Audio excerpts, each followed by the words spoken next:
Queridos irmãos, fiquemos de pé, abramos a Escritura na Epístola de Paulo aos Romanos, capítulo 5, vamos ler do versículo 12 ao versículo 14.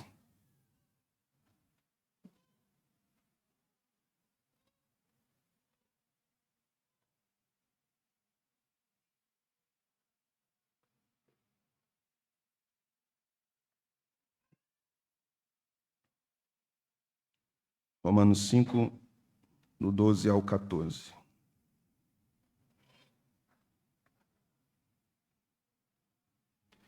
Portanto, assim como por um só homem entrou o pecado no mundo, e pelo pecado a morte, assim também a morte passou a todos os homens, porque todos pecaram.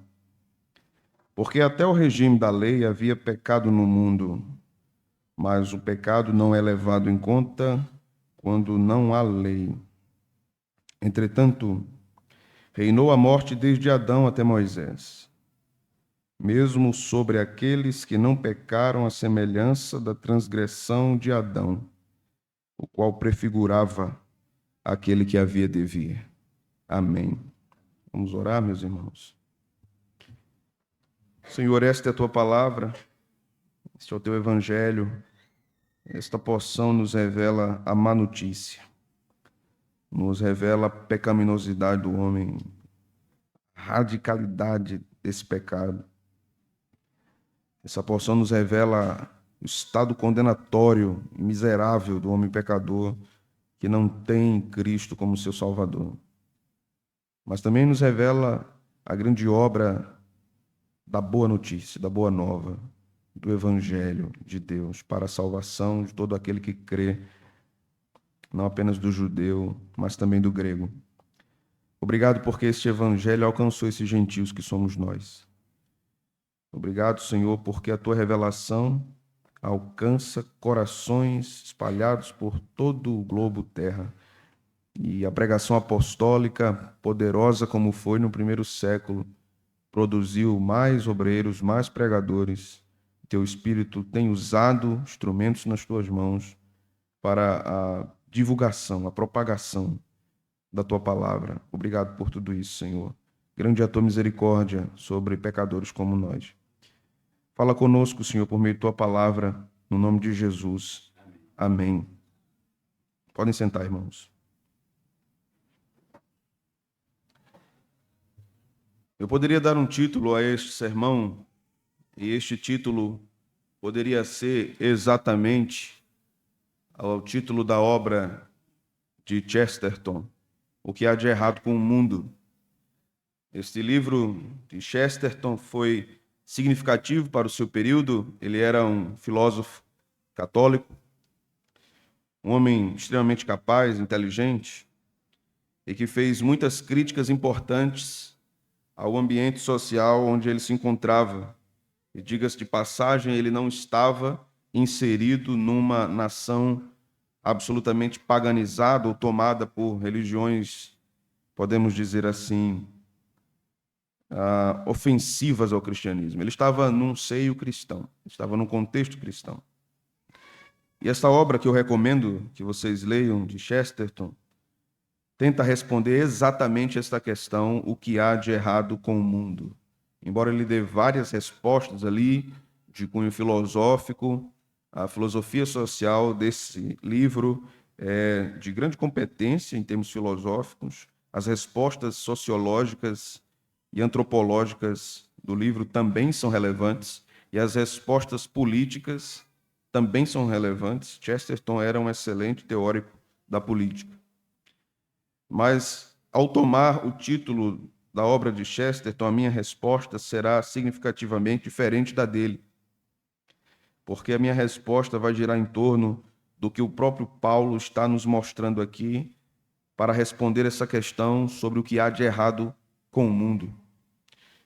E nós vamos observar algumas teorias, algumas posições, algumas possibilidades para a explicação deste caso na história que ainda se estendem ao nosso tempo.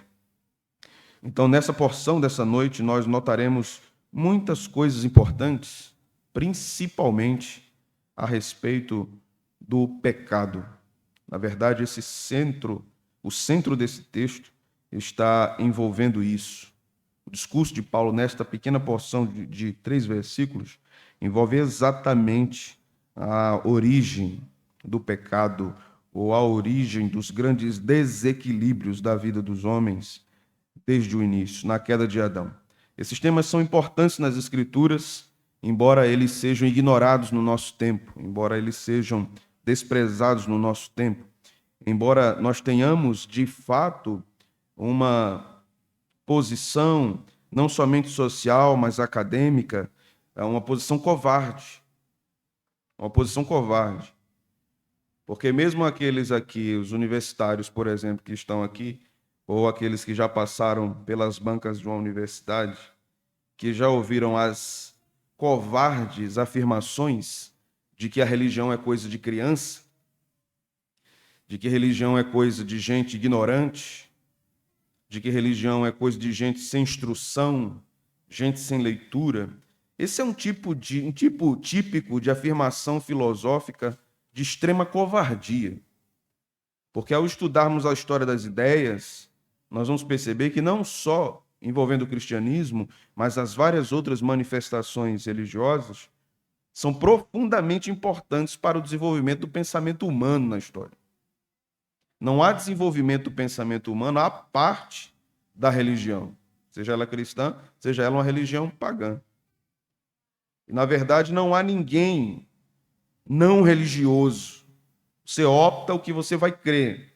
Até quando você opta em não crer, você está optando crer em alguma coisa. Então, religião está envolvendo absolutamente tudo na vida dos homens. Nós não podemos, por exemplo, descartar o fato que está diante dos nossos olhos, e Chesterton também fala isso em uma de suas obras, de que a morte existe, ela é real. A morte não é ilusória. Quando alguém morre, realmente alguém morre. E você não pode desfazer isso. Então, esse é um fato concreto que está extremamente ligado ao pensamento religioso, porque o que se dá depois da morte?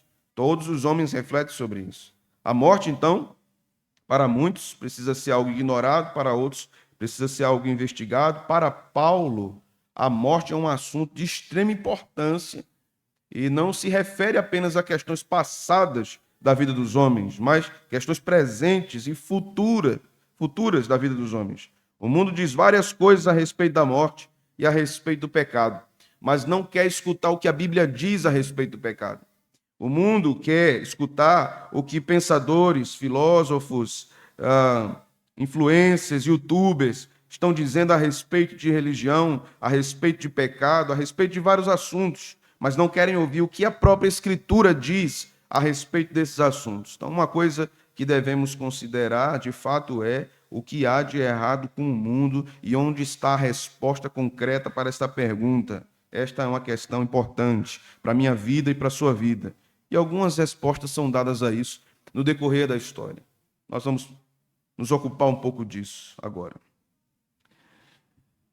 Uma das primeiras respostas que eu quero listar aqui é a do marxismo.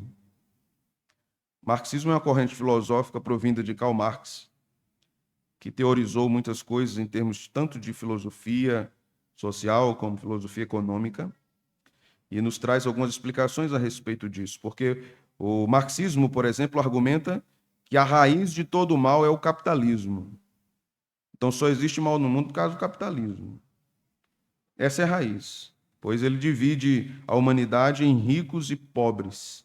Então um dia, quando surgir uma sociedade igualitária, esse problema acabará. E essa teoria vai se estender sobre várias outras coisas, vários outros ramos, estabelecendo as guerras de classes, né? Então, uma luta por uma igualdade. Essa é a explicação do marxismo. Se você tem uma sociedade igualitária, então você elimina o mal do mundo. Uma outra explicação do nosso tempo é da evolução ateísta. Está ligada ao naturalismo. O evolucionismo tentará acalmar os nossos ânimos, dizendo que o mal é um resquício do nosso comportamento animal. Interessante isso, né? Então haverá um tempo em que nós alcançaremos tamanha evolução social e psicológica que o mal será extinto. Vamos evoluindo, evoluindo, evoluindo. Bom, de acordo com a própria evolução, né, ou a própria teoria da evolução, o mundo tem bilhões de anos. Acho que já deu tempo de evoluir um bocado, né? E nós não saímos do canto. Não precisamos nos estender muito para provarmos que essa teoria é absurda e ridícula, porque o homem não vai evoluir. A educação não salva o homem. Nós temos aí estudantes de medicina metralhando todo mundo dentro de um ambiente. Nós temos aí universitários pulando de um prédio de cima a baixo, querendo tirar sua própria vida. A educação não salva o homem. Há uma melhoria social, mas não há uma melhoria espiritual. Não há uma melhoria do todo da vida. Essa explicação do evolucionismo também não satisfaz. O pensamento oriental vai dizer, com seu princípio de yin e yang, que nós precisamos conviver com o bem e com o mal e não podemos excluir nem o bem nem o mal, porque isso faz parte da vida humana. Então, o mal vai existir, pronto, e acabou. A gente vai ter que conviver com os dois, né? O que importa é que os dois existem, a gente vai ter que conviver com os dois. A tradição judaico-cristã, portanto, tem uma explicação para isso. Diz que Deus criou os primeiros seres humanos dotados de volição. E com essa volição, Adão e Eva escolheram desobedecer a Deus. Essa é a origem do mal terreno. Os homens escolheram, em sua liberdade, desobedecer a Deus. E essa desobediência é o pecado, e o pecado tem assolado o mundo. Por isso que Deus disse a Adão, se você comer desse fruto, você vai morrer. A consequência dessa desobediência é a morte, é a separação de Deus, é a separação do homem dele mesmo, é a separação do homem do outro. A morte causa várias separações. O homem é separado do seu Deus, o homem é separado do outro e o homem é separado dele mesmo. Por isso que nós não seremos ou não desfrutaremos plenamente da nossa humanidade sem Cristo. Porque desfrutar plenamente da nossa humanidade não é nos entregarmos aos vícios, às drogas, à bebida, à prostituição, a tudo que a nossa carne deseja. Isso não é ter liberdade, isso é ter prisão. Isso é você ser escravo dos seus desejos pecaminosos. Isso é um engano terrível que vai levando você ladeira abaixo para a condenação de sua própria carne, de sua própria alma. Você precisa de Cristo. Eu preciso de Cristo. Você precisa de libertação dos seus pecados. A humanidade precisa disso. A grande explicação, a grande porta aberta chama-se Jesus. Não há outra. Mas devemos considerar também algumas coisas a título introdutório, a título de introdução nessa porção que nós lemos. Veja o verso 12. Portanto, nos ensina muita coisa, porque isto parece-nos uma conclusão. Então, a partir desse portanto, Paulo está concluindo tudo que ele vinha dizendo anteriormente. E nós observamos no capítulo 5, já em nossas exposições em Romanos, a respeito da queda do homem e da sua grande necessidade de salvação e como apenas Cristo pode fazer isso.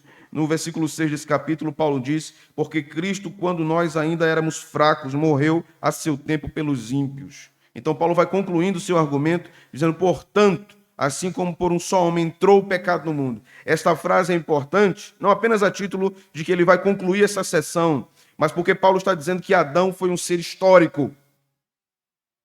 Adão foi um homem. Adão não é um conceito, Adão não é uma ideia, Adão não é um produto evoluído. Adão não foi alguém que evoluiu até chegar a ser homem, ele foi criado por Deus. E isso é significativo. Porque é isso que o Gênesis nos diz, que Deus criou Adão perfeito. E essa é uma verdade crucial para entendermos a nossa humanidade.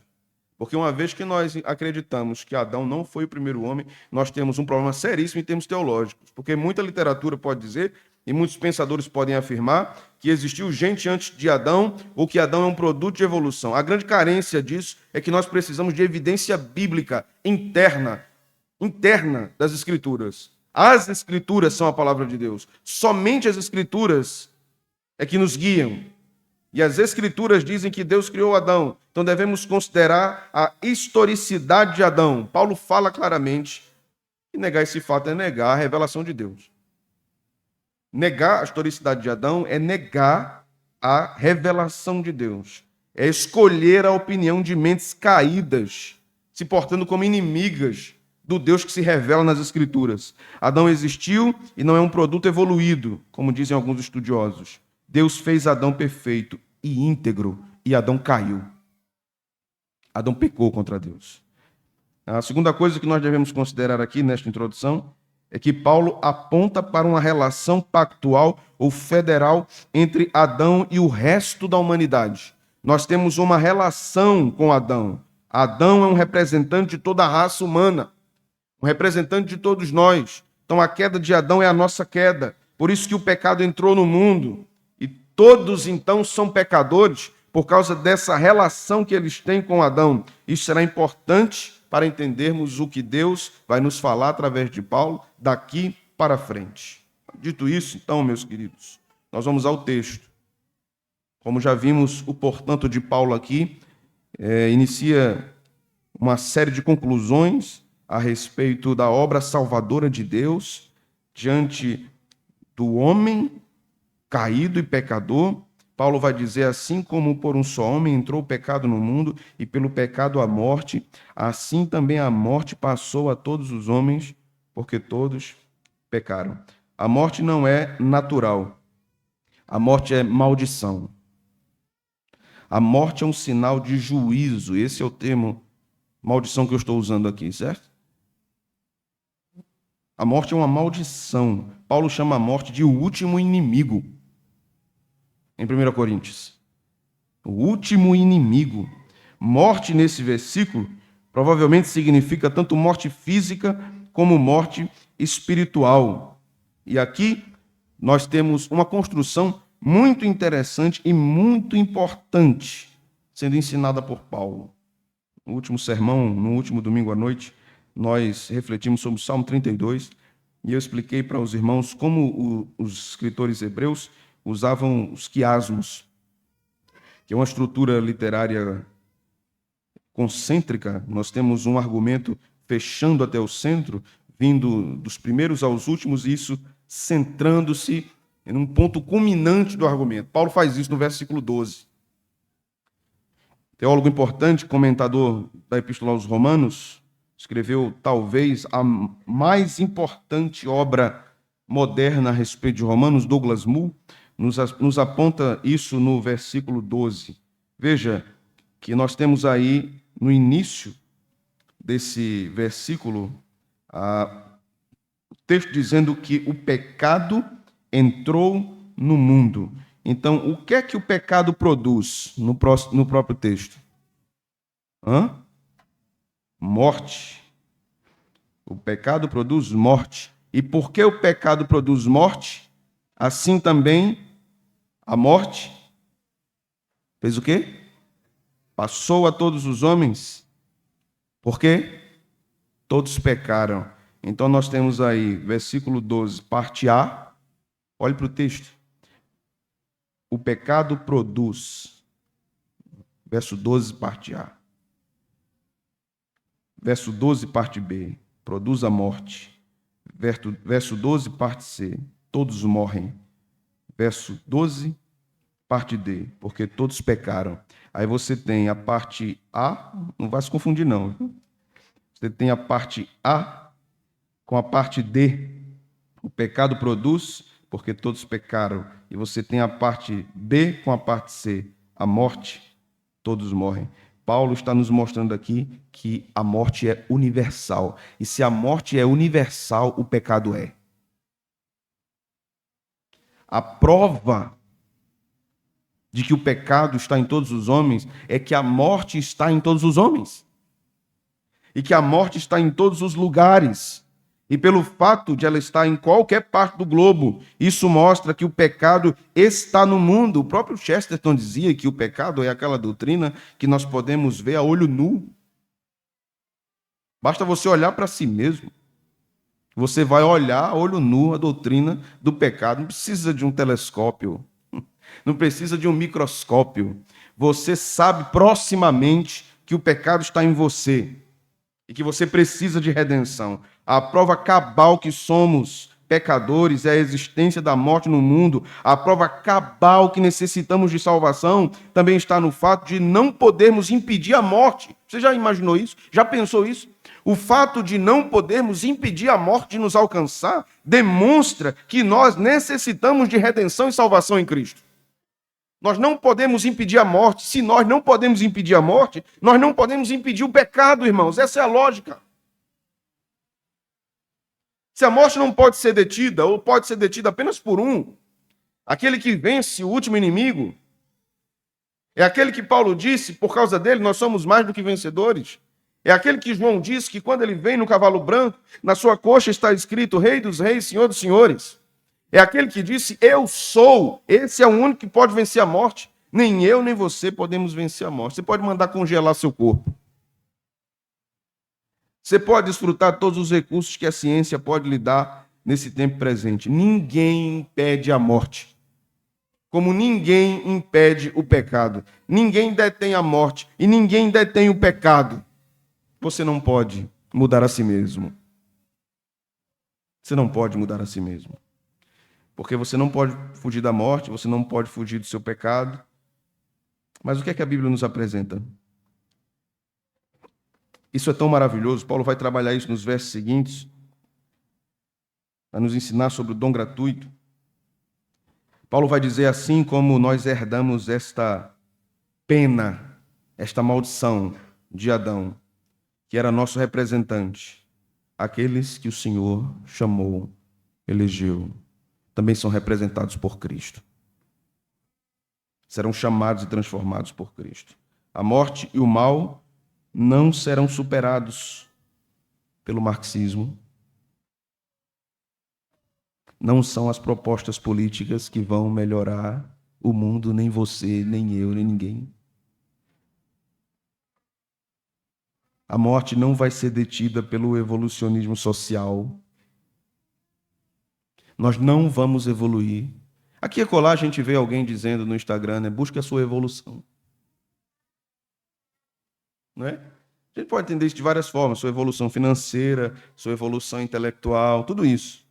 E tudo isso é muito bom e pode acontecer, e você pode galgar vários espaços e várias posições na sociedade. Você pode alcançar todos os seus sonhos em termos de realizações, mas se você não entende que a morte é a destruição total do ser humano, e ela está no mundo, e ela permanece no mundo, até que ela seja absolutamente vencida pelo Cristo, e ela começa a ser vencida quando Cristo penetra, entra, transforma a vida de pecadores. Se você não entende isso, você ainda está contido num ambiente de morte.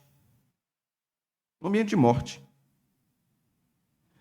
Por isso que quando nós começamos a observar grandes intelectuais, grandes figuras da sociedade, pessoas inteligentíssimas, atrizes, atores, músicos, cineastas, pensadores, afirmando que Deus não existe, isso é uma criação do homem, que crer na Bíblia é um retrocesso, mas ao mesmo tempo eles acreditam nas energias do universo, na energia de pedras poderosas, né? Eu tive um professor na universidade que andava com pedras nos bolsos, e essas pedras emitem energia positiva para mim, né? Tinha um outro que era pior, colocava a bandeira do Santa Cruz em cima da mesa. Mais supersticioso ainda, perdido totalmente. Perdoem-me os tricolores. A morte é um fato. A morte é um fardo. A morte é uma condenação. Há somente um caminho para sair dela. É básico, mas é o que é a verdade. Cristo. Você quer viver? Jesus disse, eu sou vida e vida em abundância. Vida e vida em abundância. Vida não se resume apenas à vida física. Não é? Nós estamos, graças a Deus, vivendo num tempo de maior conscientização, por exemplo, alimentar. Nós estamos mais preocupados com isso. Nós estamos muito preocupados com o que tem sido feito na indústria alimentícia, porque isso pode nos gerar muito mal, pode gerar câncer, pode gerar uma série de problemas, né?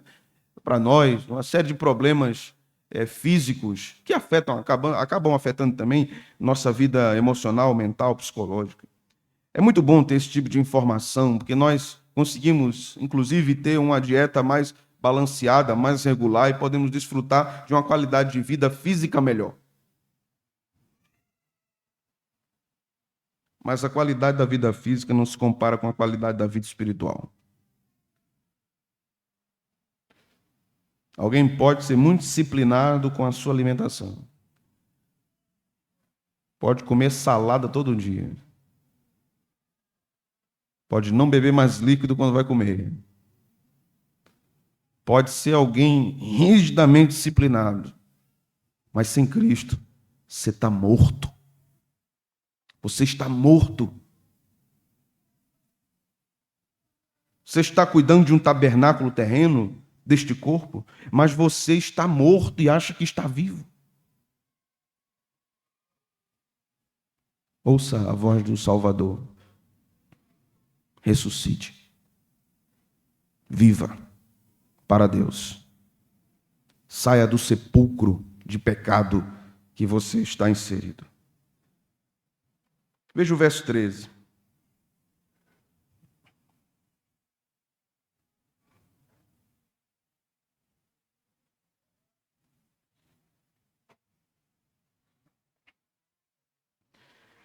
Porque até o regime da lei havia pecado no mundo. Mas o pecado não é levado em conta quando não há lei. O que é que Paulo quer dizer com isso, né? É difícil, né, esse versículo? Porque até o regime da lei havia pecado no mundo.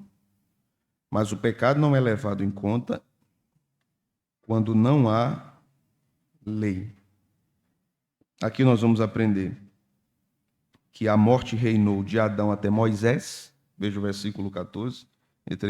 Entretanto, reinou a morte de Adão até Moisés. Mesmo sobre aqueles que não pecaram, a semelhança da transgressão de Adão, o qual prefigurava aquele que havia de vir.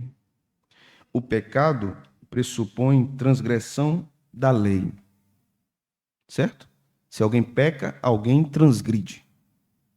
Porque alguém precisa ter dito que não se deve fazer determinada coisa ou coisas. Então, se você vai contra isso, você peca. Então, pecado pressupõe transgressão de uma lei. Observe que na lógica de Paulo aqui, Paulo retrocede de Moisés para Adão. A lei que Adão transgrediu, na construção de Paulo, foi a Torá. Pergunta, mas a Torá não existia no tempo de Adão. Né? A Torá, o que é a Torá? Se lembram? Os 5 livros de Moisés, né? De Gênesis a Deuteronômio. Vá comigo para o capítulo 7 de Romanos.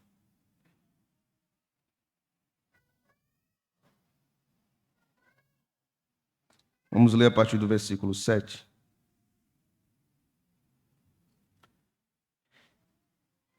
Que diremos, pois, é a lei pecado?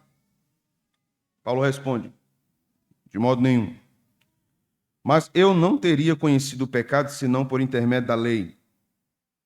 Pois não teria eu conhecido a cobiça se a lei não dissera, não cobiçarás. Mas o pecado, tomando ocasião pelo mandamento, despertou em mim toda a sorte de concupiscência. Veja, o pecado, tomando ocasião pelo mandamento, despertou em mim toda a sorte de concupiscência.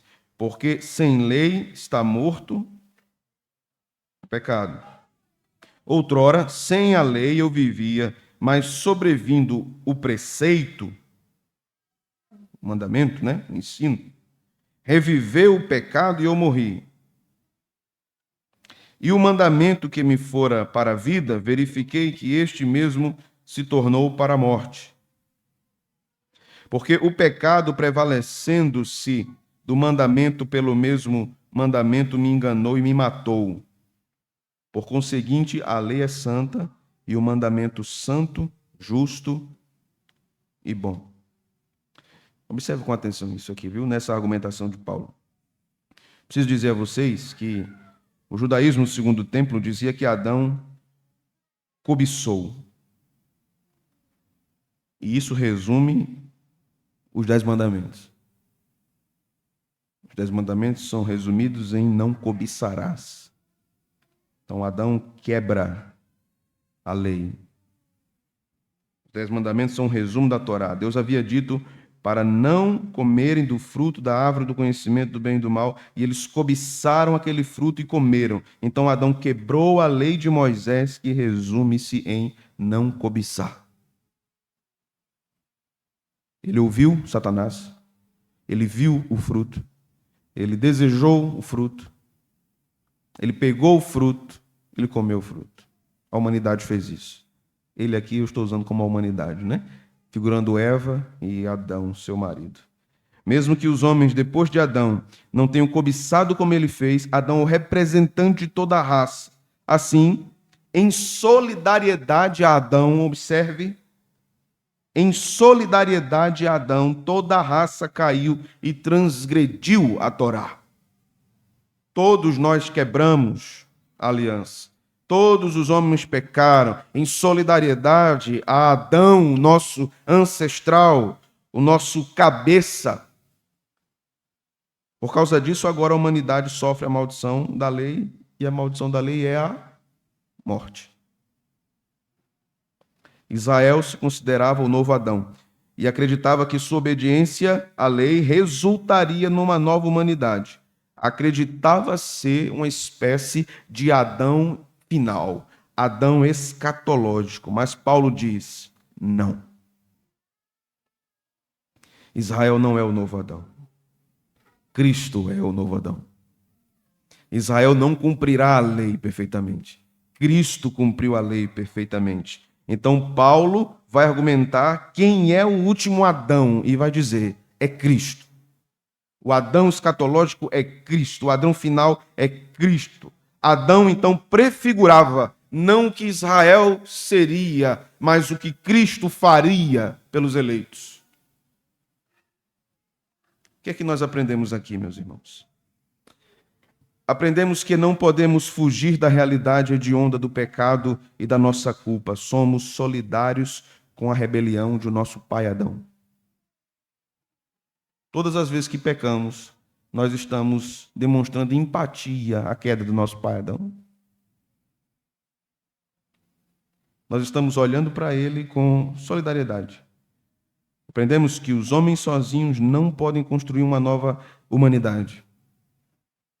Não podem. Oh, meus irmãos, se nós entendêssemos isso. Não é? Pela manhã eu falava para vocês do capítulo 5 de Neemias. Falava exatamente isso. Que os homens tentam sempre construir uma Babel para si, para exaltar o seu nome, para enaltecer a si mesmos, né? Para promover a sua religião pagã, secular. Nós vivemos na era da religião secular. Nós vivemos na era da religião política. É a nossa era. É uma era de uma religiosidade que abandona todos os fundamentos do cristianismo. É uma era de fato pós-cristã, mas que curiosamente usa termos cristãos. Usa termos cristãos, usa linguagem cristã. Nós devemos entender de uma vez por todas que nosso cabeça é um só, mas muitos ainda têm sua cabeça, ou seu cabeça, em Adão. Todos aqueles que acham que é possível construir uma humanidade melhor a partir do que temos aqui estão absurdamente errados. O que foi que melhorou? O que foi que melhorou no âmbito da existência humana? O que foi que melhorou? A tecnologia melhorou nossa vida? Em muitos aspectos, sim. Em outros, nós temos visto aí jovens em profundos problemas emocionais, psicológicos, por causa da sua falta de condição de abandonar o seu aparelho celular. Na grande dependência da tecnologia. O que é que nós estamos vendo hoje? Que quanto mais tecnologia nós temos, menos humanos nós estamos nos tornando. Mais tecnológicos, mais frios nos nossos afetos.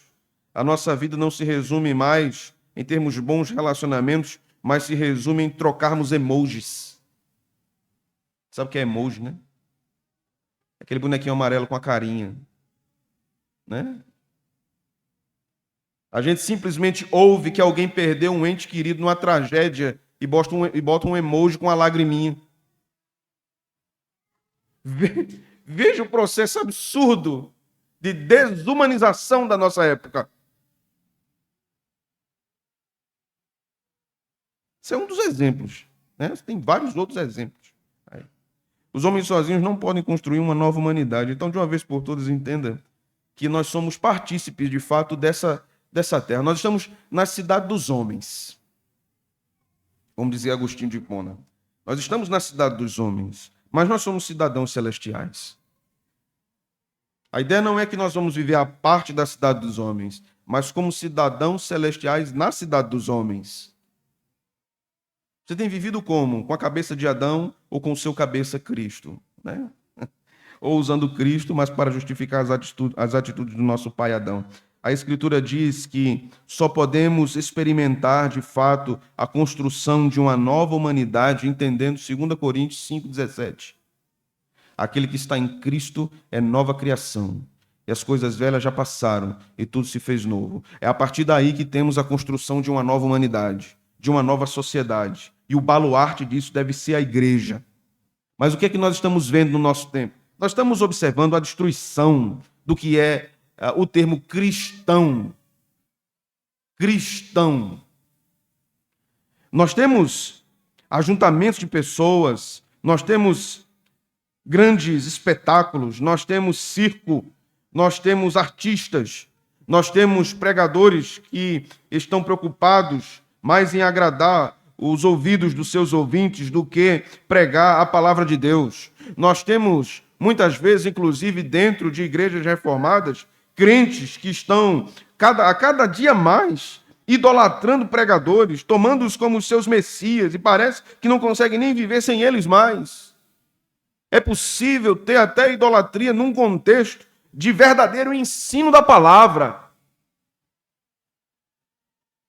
Pregadores não são deuses, não são reis, não são senhores, não são infalíveis, não são dignos de culto, não são dignos de adoração, eles são falhos, são instrumentos de Deus. A sua autoridade deve ser respeitada até onde eles são fiéis às Escrituras.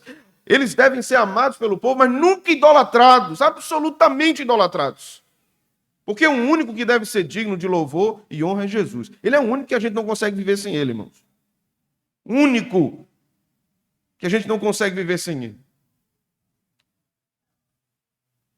Nós temos pastores se envolvendo em causos que não pertencem à sua trajetória ministerial, se envolvendo em brigas, se envolvendo em escândalos, se envolvendo em discussões políticas, abraçando partidos políticos, mudando seu discurso em prol de benefícios políticos, querendo benefícios para suas igrejas, querendo os novos templos vindo dos cofres do governo. Isso é o que nós temos em nosso tempo. Nós temos uma religião disfarçada. Nós temos mamon com placa denominacional. E dizemos que estamos fazendo isso em nome da justiça, em nome de Deus. Jesus disse o seguinte: vão me procurar e dizer que fizeram milagres em meu nome, que expulsaram demônios no meu nome, e eu vou dizer: aparte-se de mim, porque eu não conheço vocês, não sei quem vocês são, não. Não sei quem vocês são. Meus irmãos, não é porque alguém diz que é crente, não é porque alguém diz que é igreja, não é porque alguém diz que é pastor, é formado, tem diploma de teologia, que merece ser ouvido como um mensageiro de Deus. Temos muito cuidado com isso e tenhamos muito cuidado também com as nossas inclinações, para não começarmos a descer uma ladeira de grandes idolatrias de grandes pregadores. Porque grandes pregadores são grandes pecadores. Na história recente do Brasil, só é você olhar isso, que a queda de grandes pregadores causou a queda de muitos crentes. Veja que absurdo. Meu Deus, fulano caiu, saiu da igreja, eu vou também. Aconteceu muito. Se fulano fez isso, quem dera eu, né? Eu vou também.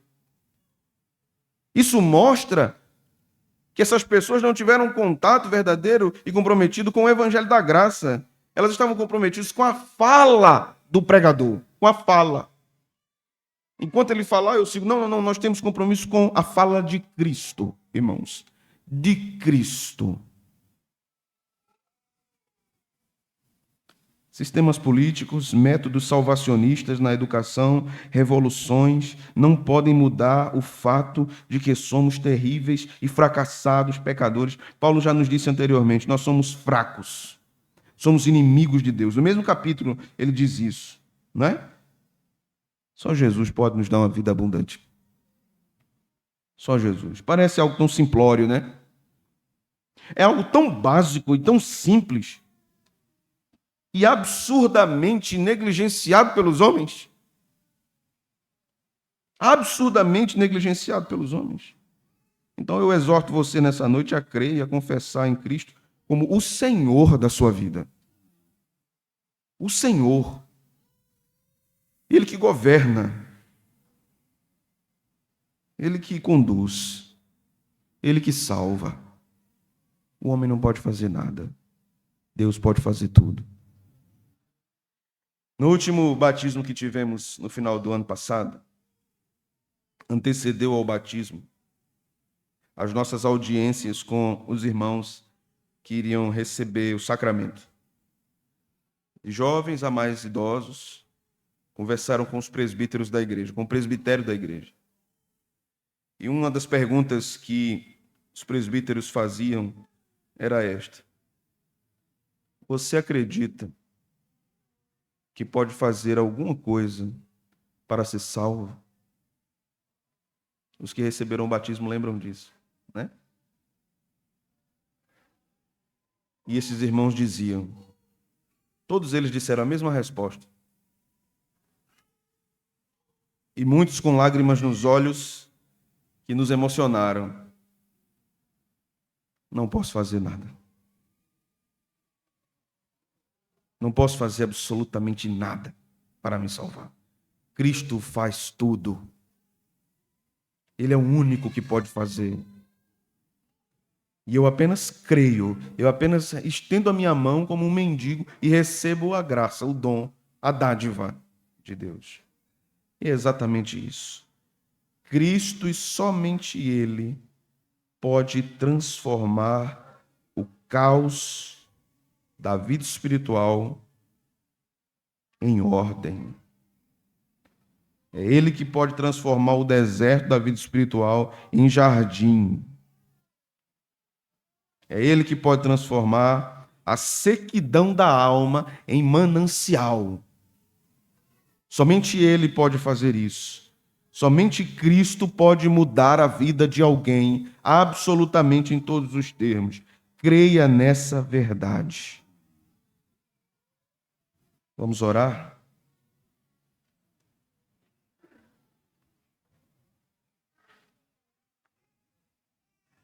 Senhor, nosso Deus, Deus eterno, este é o teu evangelho, esta é a tua verdade, e ela penetra em nossos corações, e que o teu Espírito, que é ministro fiel, perfeito e preciso, use minhas palavras, que são uma tentativa de explicar as tuas palavras, para transformar vidas, Senhor.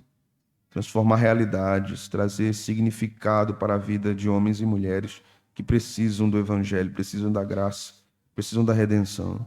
Nós somos absolutamente necessitados e carentes do teu favor. Salva pecadores aqui, Senhor. Salva nossos familiares que têm andado distantes dos teus caminhos. Salva nossos filhos. Salva nossos pais, nossos irmãos, nossos tios, nossas primas, nossos primos. Salva nossos vizinhos. Salva os homens mais perversos dessa terra, Senhor. Transforma-os, liberta-os. ilumina seu entendimento, assim como fizesse com Paulo. Este homem foi alcançado pela graça e pôde testemunhar teu evangelho a tantas pessoas. Eu quero te pedir, Senhor, por este rebanho, por esta congregação que é tua. Esse povo te pertence, comprados com teu sangue, sangue do Filho. Te peço pelos irmãos enfermos de nossa igreja, família do nosso irmão Carlinhos, que o Senhor estenda as mãos sobre Carlinhos, sobre Raimara, sobre Lipe, sobre Leozinho, que o Senhor traga saúde, que o Senhor restabeleça a saúde deles. Te pedimos pela família do nosso irmão Wellington, por Heloísa, que o Senhor estenda as mãos, trazendo restabelecimento à saúde daquela criança. Te pedimos, Senhor, por nossa igreja, pelos enfermos, por aqueles que têm enfermidades e lutam com elas. Te pedimos pelo nosso querido irmão Nascimento, pelas dores que ele tem sentido, pela luta, Senhor, com essa enfermidade. Estamos em constante oração por teu servo. Estende tuas mãos sobre ele. Ó Senhor, que o teu Espírito traga alegria ao seu coração, que mesmo em meio à dor física, ele desfrute de alegria espiritual, algo incompreensivelmente humana, mas a tua palavra fala da paz que excede o entendimento, a tua palavra fala da alegria do Espírito Santo. Abençoa teu servo, Senhor. Nós te pedimos, Senhor, pela saúde da nossa irmã Marlene, que o Senhor a ajude, que o Senhor abençoe tua serva. Te pedimos, Senhor, pelas nossas crianças, guarda-os. Te pedimos pelos nossos adolescentes, que eles cresçam na graça e no conhecimento de Cristo. Que eles não sejam meros frequentadores da igreja, Senhor, que eles conheçam Jesus. Abre os ouvidos deles, Senhor, abre os olhos deles. Abre os seus corações para o evangelho da graça de Deus. Ó, Senhor, faça uma obra maravilhosa na vida dos nossos adolescentes. E eles tenham sede de Deus, fome e sede de justiça. Livra-os da soberba da idade, livra-os das paixões da mocidade, livra-os, Senhor, da arrogância do coração, que eles sejam obedientes a seus pais, que eles ouçam as autoridades que o Senhor colocou sobre eles e com contentamento sirvam ao Senhor. Te peço pelos jovens da igreja, aqueles que estão em seus relacionamentos, namorando, noivos, aqueles que estão prestes a casar-se, te peço que o Senhor estenda suas mãos sobre eles. Aqueles solteiros que têm pedido ao Senhor casamento, que o Senhor providencie casamento no Senhor. Livra-os do engano, Senhor, e da relação mista. Que eles sejam agraciados pelo Senhor com bons casamentos. Que o Senhor também abençoe os jovens casais de nossa igreja. Aqueles que casaram-se recentemente, estão construindo sua vida a dois, constituindo sua família, organizando-se. Que o Senhor os ajude, que o Senhor os abençoe, que o Senhor dê sabedoria a eles, que o Senhor aumente o temor ao Senhor, que o teu nome seja invocado no lar, que o teu nome seja louvado, que a tua palavra seja investigada e aplicada, que os assuntos domésticos, dentre todos eles, Senhor, que a tua palavra seja o principal. Que o que é pregado, ensinado nesta congregação ocupe também os meus irmãos e que eles meditem, reflitam nisso. Ó Senhor, te peço que filhos da aliança nasçam desses relacionamentos. Que o teu povo não ignore e não rejeite a herança que o Senhor dá. Que tenhamos crianças nascendo e crescendo em nossa igreja. Senhor, nos ajude. Que nós tenhamos o nosso coração voltado a obedecer a tua palavra. Que não tenhamos medo de obedecer a tua palavra. Que não absorvamos a cultura do mundo, mas que venhamos verdadeiramente investir naquilo que o Senhor nos ensina na sua palavra. Portanto, Senhor, dê-nos filhos da aliança. Dê-nos crianças que cresçam no nosso meio. Que elas tenham esta alegria de crescer numa igreja bíblica, numa igreja que zela, Senhor, pelo louvor digno ao teu nome. E nos dê também a alegria, Senhor, de vermos novas gerações na nossa igreja. Tem misericórdia de nós, Senhor, que vejamos isso acontecer. Que o Senhor abençoe nossa cidade, nosso estado, nossa nação. Que o Senhor abençoe os governantes nos seus projetos que são dignos de serem abençoados pelo Senhor. Estes projetos, muitas vezes que não condizem, Senhor, com a glória do teu nome, nós te pedimos, detenha, Senhor. Detenha. Livre-nos dos corruptos, livre-nos dos ladrões, livre-nos, Senhor, daqueles que querem o mal para o povo, livre-nos, Senhor, dos usurários, livre-nos, Senhor, daqueles que querem prejudicar a nação. Que o Senhor nos dê governantes justos. A tua palavra nos ensina a orarmos assim. Bendito seja o teu nome para sempre. Amém e amém.